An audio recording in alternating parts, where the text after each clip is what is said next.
It all started quietly, in the normal rhythm of life I had built with Gabriel. Our marriage was far from perfect, but it was comfortable. We had our routines, our predictable days, and the kind of love that grows over time, steady, calm, but lacking the spark that once set us alight. Somewhere along the way, I had settled into a life that didn't feel quite like mine. And though I loved him, I couldn't shake the feeling that something was missing. I had tried to ignore it, focusing on work, on the mundane tasks of life. But the emptiness lingered, gnawing at me. That's when Baltasar entered my life, unexpectedly, during a business trip. From the moment I met him, there was something about him, something magnetic. His smile, his easy confidence, and the way his eyes seemed to pierce right through me. It was electric. We had exchanged casual pleasantries at first, but over time, our conversations grew deeper, more intense. He made me feel alive, like I was someone worth noticing again, someone with desires and dreams I had long forgotten. At first, I pushed it aside. I was married, after all. And I loved Gabriel. But the temptation grew stronger. Every encounter with Baltasar left me craving more. And one night, when he invited me out for a drink, I felt a flutter of excitement. It was innocent, I told myself. Nothing more. But deep down, I knew that wasn't true. And so, when Valentine's Day arrived, I knew exactly what I was getting into. I had planned to spend the evening with Gabriel, of course. But Baltasar had other plans. He suggested a private dinner, somewhere secluded, away from prying eyes. The idea of it, the secrecy, the allure of something forbidden, was intoxicating. I made up a work excuse to Gabriel, my heart pounding as I left the house. I could feel the weight of what I was about to do, but the pull of temptation was stronger. The drive to the restaurant felt surreal, like I was stepping into another world. I was betraying Gabriel, the man I had promised myself to, for a man I barely knew. Yet, the excitement of the night overwhelmed any sense of caution. When I arrived, Baltasar was already there, waiting for me. He stood as I approached, his eyes locking onto mine with an intensity that made my pulse race. "You look even more beautiful than I remembered," he said, taking my hand and guiding me to my seat by the window, overlooking the city. The evening unfolded in a blur, words exchanged, laughter shared, and a connection growing stronger with every passing moment. We spoke of everything and nothing, but every word felt like a thread pulling me further away from the life I knew. He listened in a way that Gabriel hadn't in years, made me feel special in ways I hadn't realized I needed. The chemistry between us was undeniable. As the night wore on, the city lights twinkling below us seemed to fade into the background. All I could focus on was him, Baltasar. His presence consumed the space around us, pulling me in with every glance, every touch, every word. My heart was racing now, and it was no longer just the excitement of the evening. It was something deeper, something urgent and raw. He leaned forward slightly, his voice dropping to a hushed whisper. "Do you feel it, too?" he asked, his gaze unwavering. "This connection between us. It's not just the wine, is it?" I swallowed hard, my mind scrambling for an answer, a way to stop this madness before it spiraled any further. But my lips, betraying my mind, parted and the words slipped out before I could take them back. "Yes," I murmured, barely above a breath. "I feel it." A small smile tugged at the corners of his mouth, as if he knew this moment was inevitable. He reached across the table, his fingers grazing mine, sending a jolt of electricity through me. "Then why fight it?" His words were soft, but they hung heavy in the air, as if asking me to make a choice I wasn't ready to face. I wanted to pull away, to tell him that I couldn't, that I was married, that this was wrong. But the tension between us was too palpable. The temptation to step into something new, something wild and unknown, was too strong. And then, as if by instinct, I found myself leaning toward him. His lips were warm against mine and when they met, then everything else, the guilt, the fear, the knowledge of what I was doing melted away. It was just us, the two of us in that moment, and I felt alive in a way I hadn't in years. The kiss deepened, and I allowed myself to be carried away by the sensation, to let go of all the doubts and insecurities that had plagued me. It was only when the sound of my phone vibrating on the table broke the spell that I realized the weight of what I was doing. The screen flashed with Gabriel's name. Panic surged through me, and I immediately pulled away, my heart pounding in my chest. Balthasar's eyes remained fixed on me, waiting, knowing. "Answer it," he said, his voice quiet but insistent. I hesitated. My thumb hovered over the screen, the temptation to pick up, battling with the feeling that this moment could never happen again if I did. With a shaky breath, I pressed decline. The decision felt wrong, but in that instant, it felt like the only thing I could do. Gabriel would never know. Not tonight. Balthasar's hand rested lightly on mine, his thumb tracing gentle circles. "What happens next?" he asked softly, his gaze not leaving mine. I didn't know. But I couldn't bring myself to pull away, not yet. The night had only just begun, and I was teetering on the edge of something I wasn't sure I could control. As the evening unfolded, I found myself lost in the intoxicating pool of the night and the person sitting across from me. The intimate, stolen moments felt like a dream, but it wasn't until the moment arrived that I realized how carefully Balthasar had thought this through. Just as the main course was cleared away and the conversation shifted into something softer, more intimate, he reached into his coat pocket. I watched, intrigued, as he pulled out a small, velvet box and placed it gently in front of me. The gesture was unexpected, but it felt deliberate, like he knew exactly how to keep me on edge, always wondering what he was thinking. "Happy Valentine's," he said quietly, his eyes never leaving mine. I hesitated, unsure whether to open it or not. There was something too personal about the way he was looking at me, as though whatever was inside that box would reveal more than just a gift. It would reveal something deeper, something we weren't yet ready to face. But my curiosity got the better of me. Slowly, I lifted the lid. Inside, nestled on a bed of dark satin, was a delicate necklace. The chain was thin, almost imperceptible, and at its center was a small, intricate pendant in the shape of a butterfly. It was delicate, but the craftsmanship was undeniable. Each curve and detail seemed to shimmer in the candlelight. I couldn't help but reach out, my fingers brushing against the cool metal. "It's beautiful," I breathed, unsure of what else to say. Balthasar smiled, the glimmer of something unreadable in his eyes. "A butterfly," he explained softly. "It's a symbol of transformation, of freedom." The weight of his words settled heavily between us, and I found myself unable to look away from the pendant. It was more than just a gift, it felt like an invitation. An invitation to change, to step into something new, something unknown. For a brief moment, I thought of Gabriel, of the steady, predictable life we shared. The contrast was stark. Gabriel would never give me something like this. Gabriel, with his practicality, would never understand the weight of what Balthasar had just handed me. Before I could speak, Balthasar's fingers brushed against mine again, grounding me in the moment. "It's yours," he said, his voice low and steady. "But only if you're willing to take it." I swallowed, unsure of how to answer. The necklace represented something I wasn't ready to admit to myself yet. But as I held it in my hand, the butterflies in my stomach seemed to flutter with a new intensity, as if I was standing on the edge of something that could change everything. "I'll wear it," I said, my voice quieter than I intended. The words felt like a promise I hadn't fully made yet, but I couldn't deny the truth of them. The necklace would be a reminder, a symbol of the night that had already begun to unravel my carefully constructed world. And as he fastened it around my neck, the weight of the pendant settled against my skin, a tangible representation. of the decision I was unknowingly starting to make. The night continued to unfold like a secret we couldn't quite escape.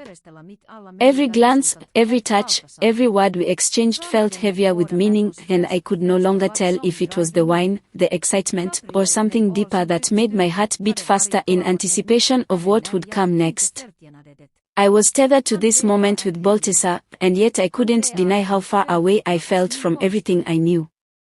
As the dinner drew to a close, the waiter cleared away the remnants of dessert, leaving us alone in the private, dimly lit corner of the restaurant. The atmosphere felt almost suffocating, but in a way that made me feel alive, exposed, as though there was nowhere else to be but here with him. The lingering tension between us was impossible to ignore now, like an invisible thread pulling us closer. Balthasar's voice was soft, but his words carried a weight that I couldn't escape. "You don't have to pretend with me," he said, his gaze searching mine. "I know what you're looking for. What you need." I opened my mouth to respond, but the words caught in my throat. How could I explain the hunger I felt, not just physically but emotionally? How could I admit that everything with Gabriel, while comfortable, had become suffocating? That I had craved something more for so long, and now, sitting here with him, it was as though that craving was being acknowledged, finally. He reached across the table, his fingers brushing against mine again, and I felt the heat of his touch like a spark traveling up my arm. His eyes softened, and there was an intensity in them that I couldn't look away from. "I brought you something," he said, his voice almost a whisper, as if sharing a secret. "Something that will make you feel different. Something you deserve." Before I could ask what he meant, he stood, walking to a nearby chair where a bag was waiting.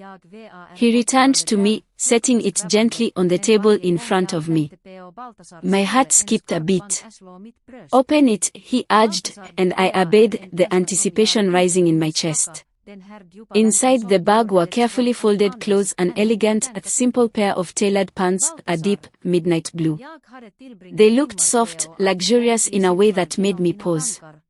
There were matching bras, their lace delicate and inviting, their dark shade a contrast to the mundane underwear I usually wore. I couldn't help but feel a rush of excitement and guilt at the same time. "They're for you," he said softly, his voice laced with an emotion I couldn't place. "A gift to make you feel like the woman you are, not just the one you've been told to be. To remind you of your beauty, of your strength."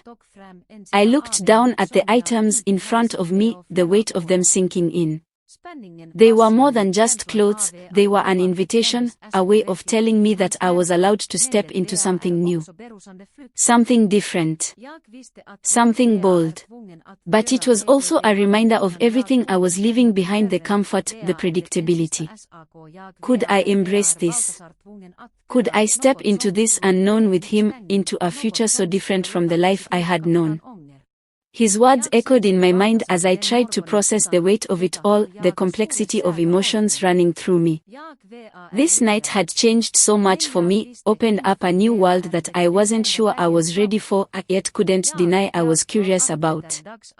"I need time to think," I whispered, my voice trembling slightly. "This is also new." Balthasar nodded, his expression softening, understanding in his eyes.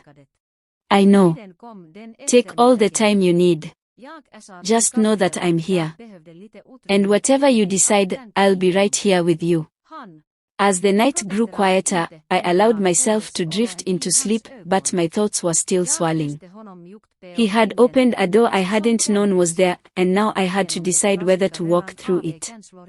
The future seemed uncertain, but in that moment, with Balthasar beside me, it felt like the world was full of possibility.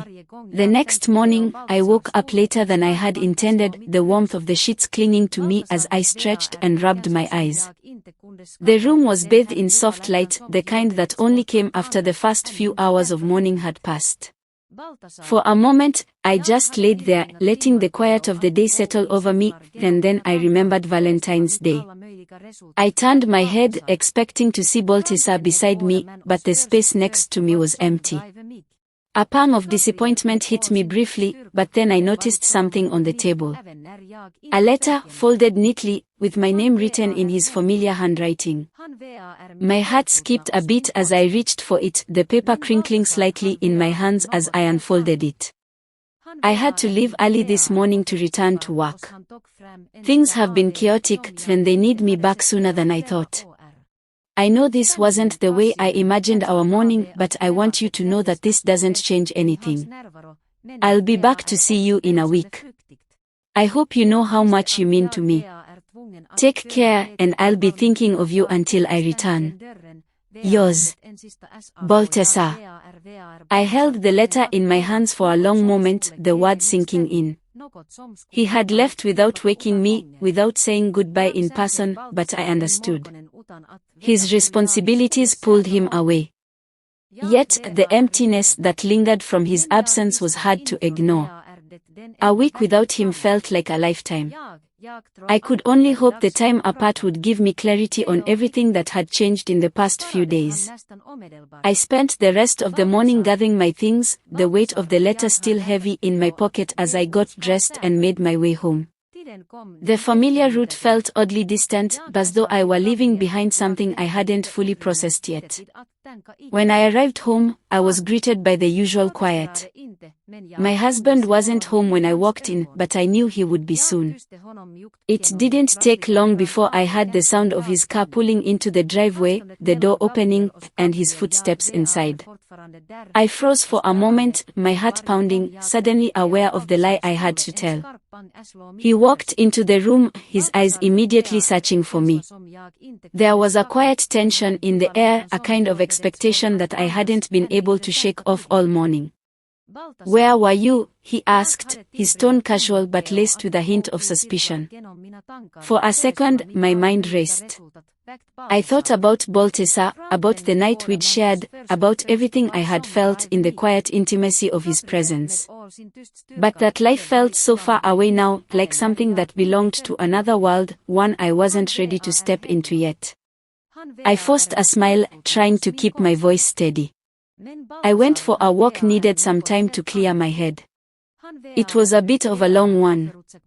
The lie slipped out easily, almost too easily.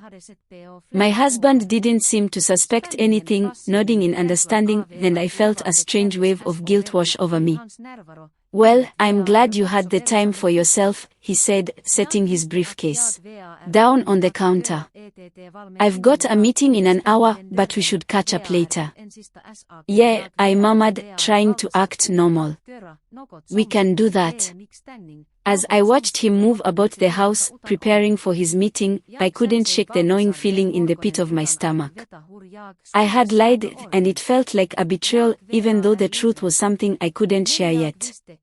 How could I explain the complexities of what had happened when I wasn't even sure myself? With each passing minute, the distance between the life I had and the life I was considering seemed to grow. I had stepped into uncharted territory, and now I was left to figure out how to navigate it all. The rest of the day passed in a blur. I went through the motions, making lunch, answering emails, and pretending to be fully present in my conversations. My mind, however, was constantly drifting back to the letter. To Balthasar. To the strange pull I had felt with him. It was all so new, and yet, so familiar at the same time. That evening, after my husband had returned from his meeting and we had shared a quiet dinner, I found myself retreating to the bedroom earlier than usual. I needed space to think, to breathe. The silence between us felt heavier now, filled with unsaid things, things I couldn't quite grasp yet. I sat on the edge of the bed, the letter still tucked in my pocket, its presence a constant reminder of the crossroads I found myself at. The truth was, I didn't know how to reconcile these two worlds, this life with my husband, and the one I had with Balthasar, fleeting and yet intense. The phone buzzed on the nightstand, pulling me out of my thoughts.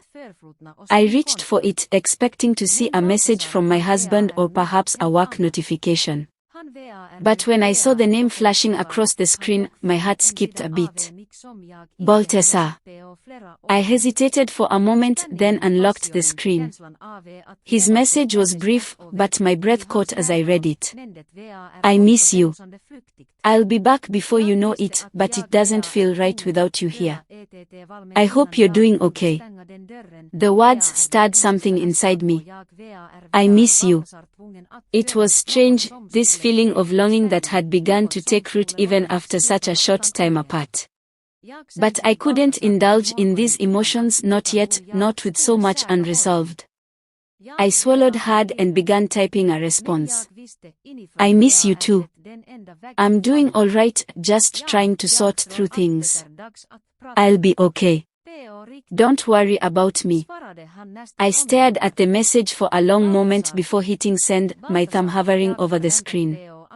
Part of me wanted to say more, to open up about the things I was feeling, but I knew that doing so would be a risk. I didn't know if I could even trust myself to understand what was happening between us. The phone buzzed again, and my heart clenched. I expected it to be another message from him, but it wasn't. It was my husband. I'll be home soon. Let's talk when I get there. I stared at the message, feeling a tight knot form in my stomach. It wasn't like him to be so direct, and the words carried an undercurrent of something I couldn't quite place. What was going on with him? Was he picking up on something? Or was this just his way of trying to reach me, after all the distance that had grown between us in the last few days? I set the phone down and leaned back against the headboard, closing my eyes. The weight of the situation pressed in on me from all sides. I didn't want to lie to my husband, but I also didn't know how to tell him the truth. The truth about how I felt about Balthasar. About everything that had shifted inside me in the time I'd spent with him. A knock at the door interrupted my thoughts. Hey, you all right in there? My husband's voice called softly. I swallowed the lump in my throat and forced myself to stand. It was time to face the music. I'm fine, I said, opening the door. Just thinking. He studied my face for a moment, his eyes searching mine. We need to talk, he repeated. I nodded, knowing that this conversation was inevitable. I couldn't keep living in this suspended state of uncertainty. The truth, no matter how difficult it was, had to come out one way or another. I followed him downstairs to the living room, where the soft light of the lamp illuminated the space. The air between us felt heavy, charged with something unspoken, a tension that had been building for days. He motioned for me to sit, and I complied, the seat feeling colder than usual, as if the distance between us had somehow manifested in the room itself. He sat across from me, eyes fixed on his hands as he worked to find the right words. I felt his hesitation, but it only made my own anxiety grow. I wanted him to say something to make the first move, to give me a reason to open up. But I knew I couldn't expect that. This conversation, the one I had been avoiding, had to come from me. I know something's been off, he began, his voice quieter than normal. You've been distant. You've barely looked at me these last few days. I can tell something is on your mind. I took a deep breath, steadying myself. This was the moment I had feared, the one where everything I had been running from would finally catch up to me. I opened my mouth to speak, but the words stuck, lodged somewhere deep inside. The fear of the unknown, the fear of what he might say, kept me silent for a long moment. I'm sorry, I whispered finally. I don't know how to explain it. He leaned forward, his brow furrowing with concern. Explain what? What's going on, really? I shook my head, a knot tightening in my chest. I don't know. I've just been confused. There's this part of me that feels like I'm living two lives. One with you and one with someone else. Someone I don't understand, someone I've never felt like this about before. His eyes widened, but he remained quiet, waiting for me to continue. I looked away, ashamed of my words, but also unable to stop them from spilling out. I don't want to hurt you, but I can't keep pretending I'm fine when I'm not. There was a long silence. I could see the weight of my confession sinking in, and I instantly regretted saying anything at all. But before I could backtrack, he spoke. "Who is it?" he asked, his voice tight, a mixture of curiosity and something else, something I couldn't quite identify. I hesitated, my heart racing as I realized the full magnitude of what I had just started. How could I explain it? How could I explain the pull I had felt for Baltasar? The connection, even though it was brief, but so undeniable. "It's Baltasar," I finally whispered, the name barely escaping my lips. His eyes flashed with something I couldn't interpret. Anger. Hurt. I couldn't tell. All I knew was that saying the name out loud made everything feel more real, more complicated.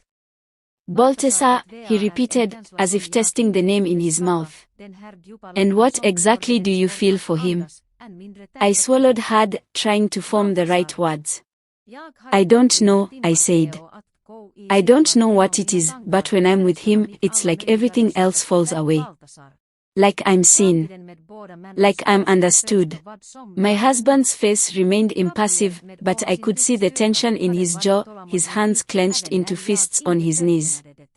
I knew the next words were coming, but I wasn't prepared for them.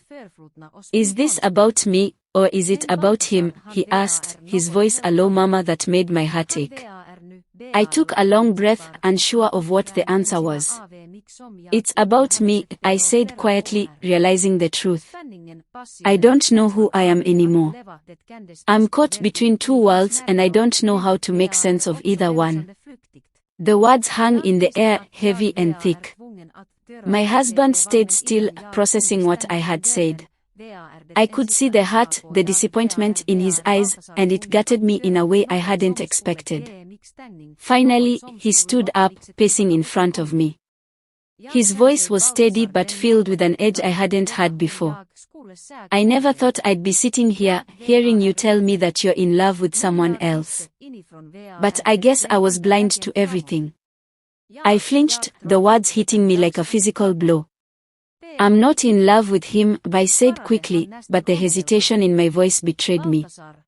"I don't know what this is. I don't know what I'm feeling." His gaze softened, though the heart was still there. "But you're confused. I get it. I've seen it, felt it. Maybe I've been too caught up in my own world to see it, too. But don't ask me to accept it, not yet. Not like this."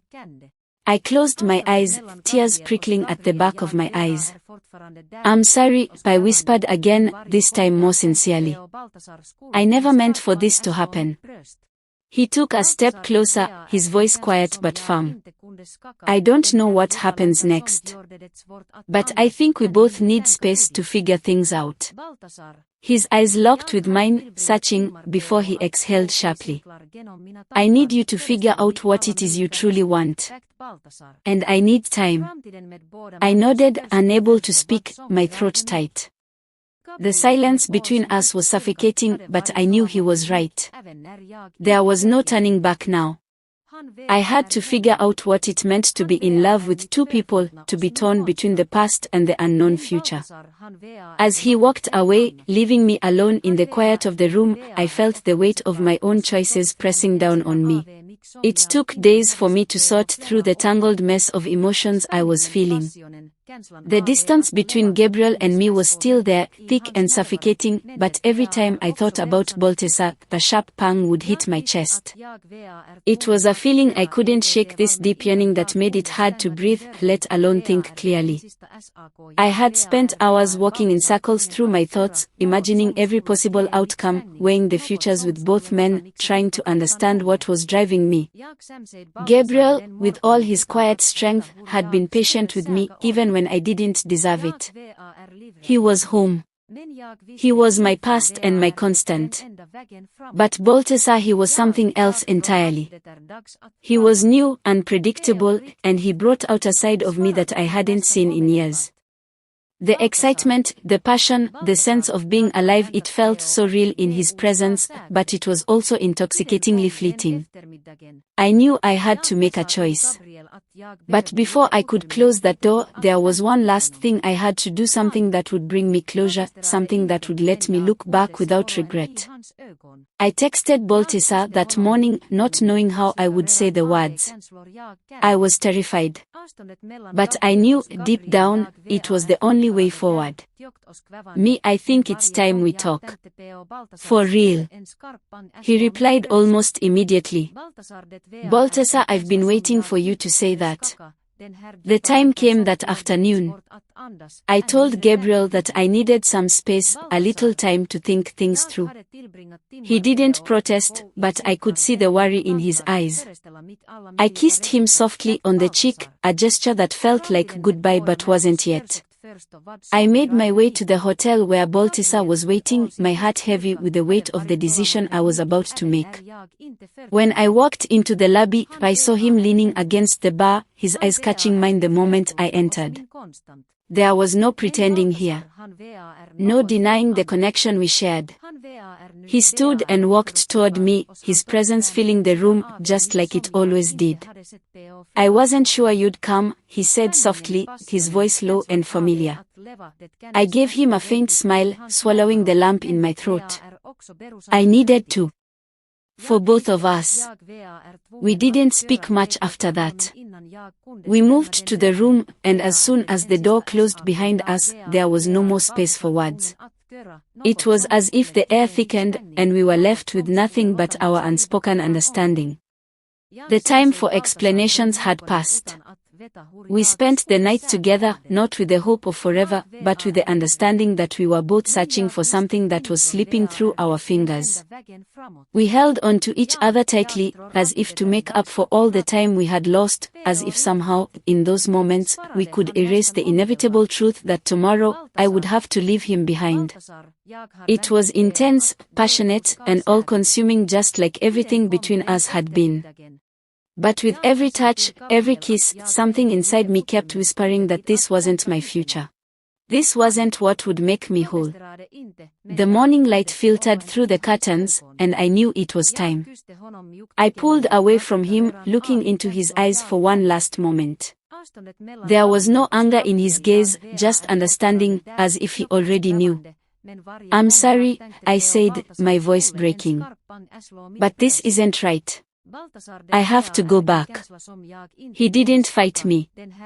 He didn't try to convince me otherwise. Instead, he kissed me gently on the forehead, his hand lingering on mine.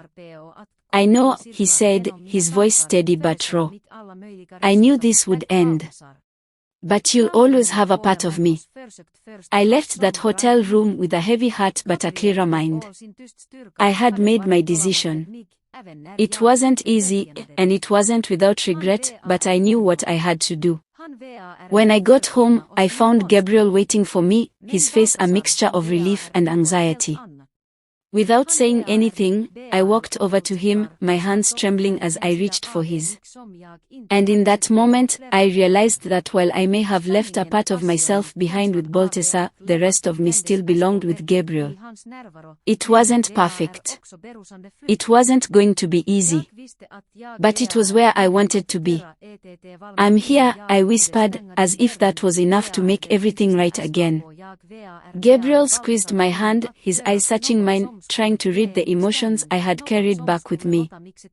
Are you sure? He asked, his voice barely audible. I nodded, though the answer felt incomplete. I was sure, even though I knew the road ahead would be filled with challenges. But at that moment, I was ready to face them. For the first time in what felt like forever, I was ready to build something real with my husband again. Until today I still live with him and I told him the truth.